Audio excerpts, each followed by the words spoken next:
pretty sure it's Brandy Purdy. Let me double check. Let me double check on that author. Do your research, Sarah. Hey guys, it's Sarah, and today we're going to talk about all the books I read in the month of July. I wanted to keep July and August separate because my wrap-ups have been a little bit longer. I'm talking a little bit more in depth about the books and what I feel about them, so I didn't want to do some big, huge wrap-up that included 2 months because it would just be way too long. So I'm separating July and August, and in July is the month that we moved. We moved towards the end of the month, and I was still able to read 7 books, which is fantastic. That was definitely, I read more towards the beginning of the month. I kind of knocked out quite a few in the beginning, and then towards the end, I wasn't reading a whole lot for probably the last week and a half of July, and then a little bit into August, just because we were in the middle of our move. It was a lot. I didn't have the brain power nor the physical energy to stay up and read. But I still read 7 books in the entire month, so that's pretty good. Okay, the first 2 books I want to talk about are books 2 and 3 in the Grisha trilogy by Leigh Bardugo. So book number 2 is Siege and Storm. Book number 3 is Ruin and Rising. And this is the trilogy. The first book is Shadow and Bone, which is what the Netflix show is based off of. And I buddy read this trilogy with Amanda from The Curly Reader, Krista from Books and Jams, and Lizzie from Lizzie's Little Library. So we just pushed through and read the rest of these. I think actually Krista and I are the only 2 that finished the trilogy. I don't think Lindsay or Amanda have finished it. I don't think they read the 3rd one. I think they read book 2 and then needed to take a break, which is totally fine. But Krista and I pushed through and finished the entire trilogy. And I had so much fun with these. I really, really did. So book 2, I really enjoyed. I know a lot of people have said that book 2 is not their favorite. I wouldn't say it's my favorite either. I really liked the first book. I think that was probably my favorite one. But this one, I got really irritated with Alina. She was keeping a lot of secrets from people who she shouldn't have been keeping secrets from, or people that were truly on her side, and she was still not telling them all the details of things, not telling them important things that would have helped her, and that kind of irritated me. So it got into that. It got into some miscommunication stuff, which is not my favorite. But there is a lot of good action in this one, so I will say that. So this one is 4 stars. I gave both of these 4 stars. It's a solid 4-star across the whole trilogy for all of these. But that was something that bothered me in this one. And this one, can we talk about how disrespectful this book is to Nikolai? Like, I'm crossing my arms. I'm so mad. And I think I said that a lot. I said, this is very disrespectful. I don't appreciate this. My poor Nikolai. I just wanted to hug him.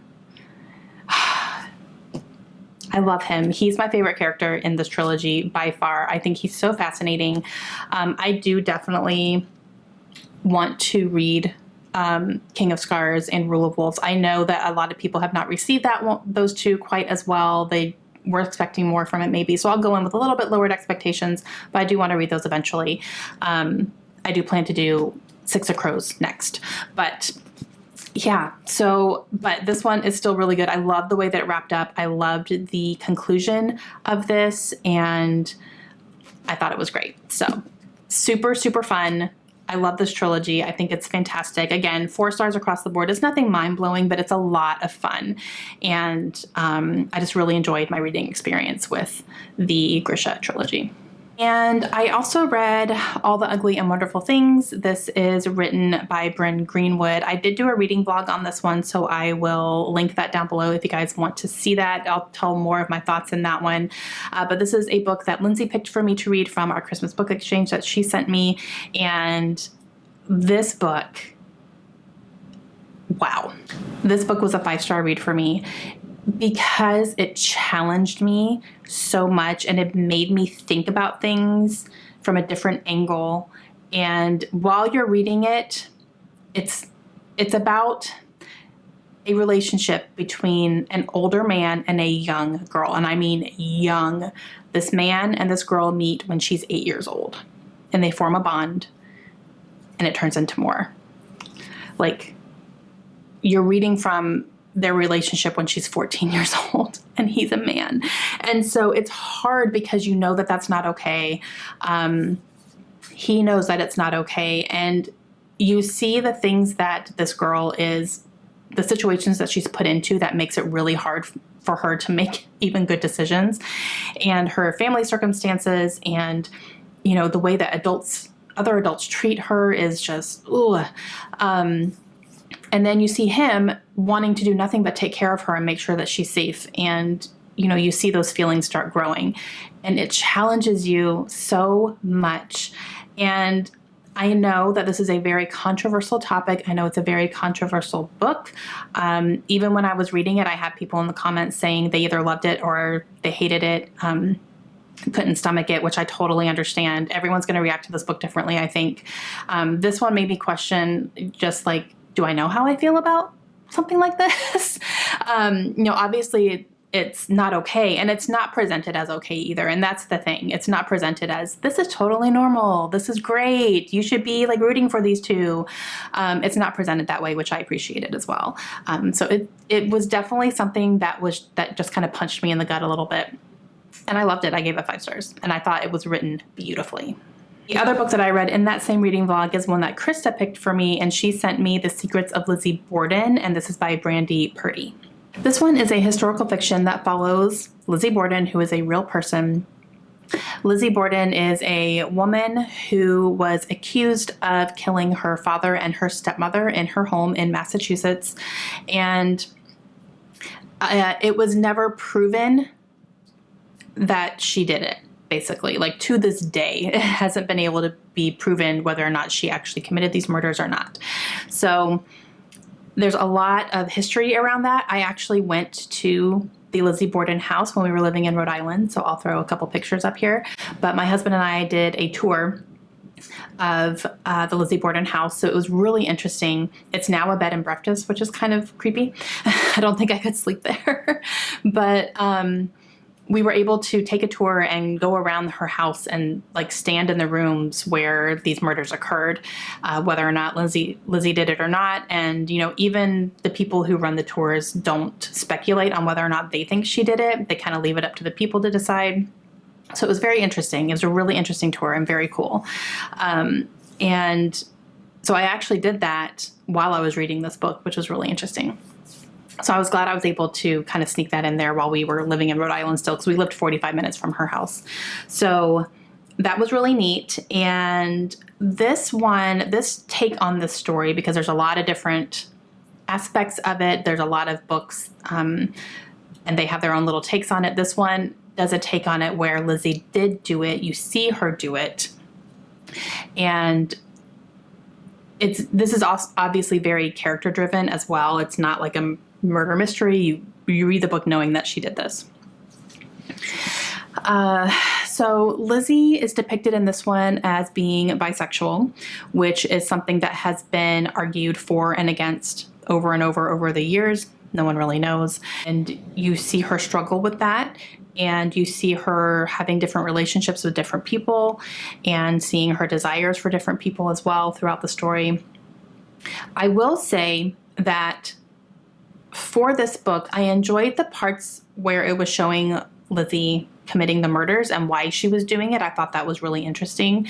And, you know, the events that led up to that, and then afterwards, seeing her life afterwards, and how she dealt with the stigma that came with that for being accused and standing a trial and all that stuff. It obviously ruined her life.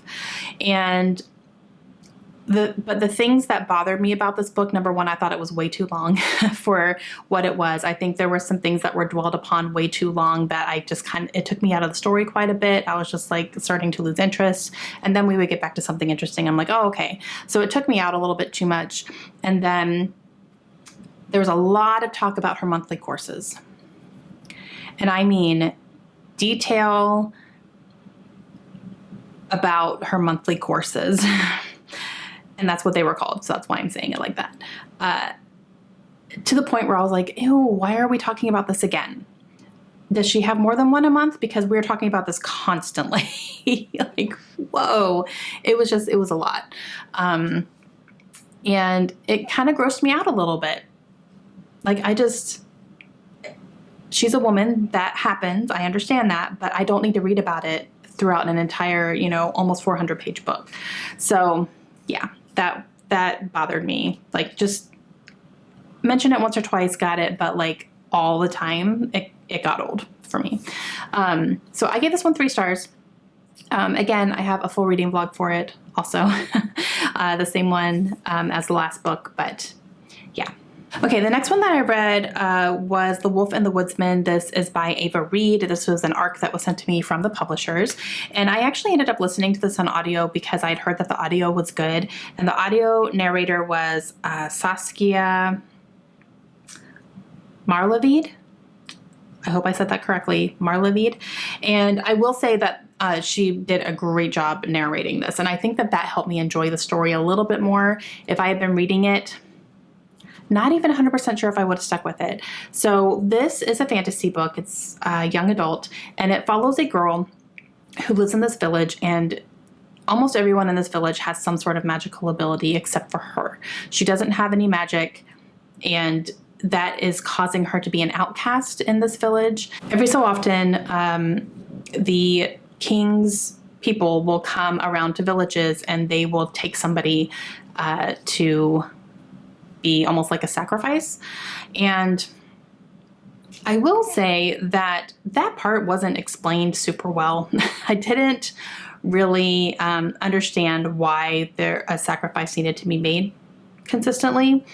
So our young girl is chosen to be the sacrifice because she doesn't have any magical abilities. She's not doing anything for the village, basically. You're not contributing. You're kind of worthless. We're just going to go ahead and sacrifice you. So she gets sacrificed. She is taken up by the king's guards to go back to the royal palace and to be sacrificed. While they are traveling, one of the guards and her start to get a little bit friendly, almost, if you will. They start talking more. They start, I don't want to say friendly, like they weren't like buddy-buddy, but they were starting to not hate each other quite as much. And it becomes revealed, and this is in the synopsis, so it becomes revealed that he's actually a lost prince. He's a prince that has been kind of shunned by his family as well. And he is trying to get back to the kingdom because they basically have kicked him out. And he's trying to get back there to kind of exact revenge basically on them for kicking him out. And she also wants revenge against the kingdom as well, which is, they start kind of forming a plan along their travels, if you will. So that's all I'll say about it. I will say the pacing was a little weird.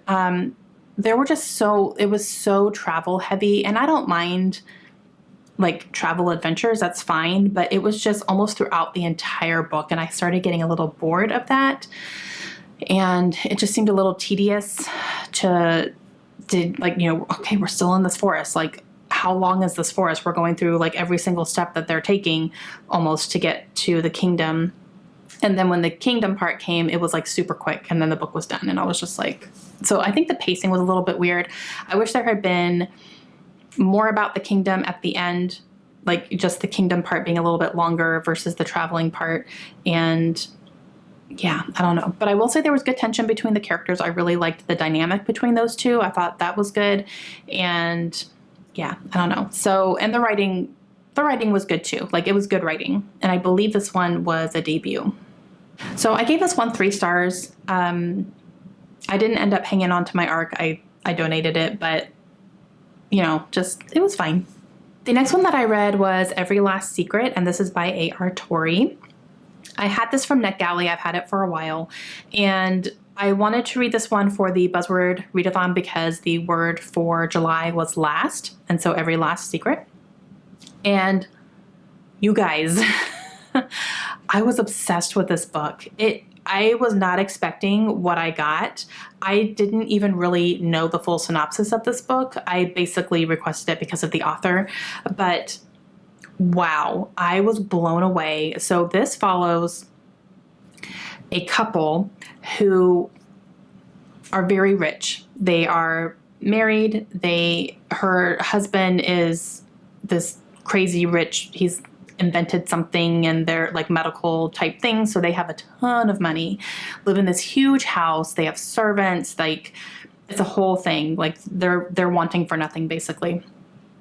And so you get the perspective from the wife, and a new couple moves in next door to them in a house that has been abandoned for a while. And turns out that the wife of this couple is working for the other woman's husband, working for his company. He just hired her on almost like a consultant type thing. And so they're moving in next door, basically. And you get the two perspectives from the two women, both of these wives. And it's basically so much drama.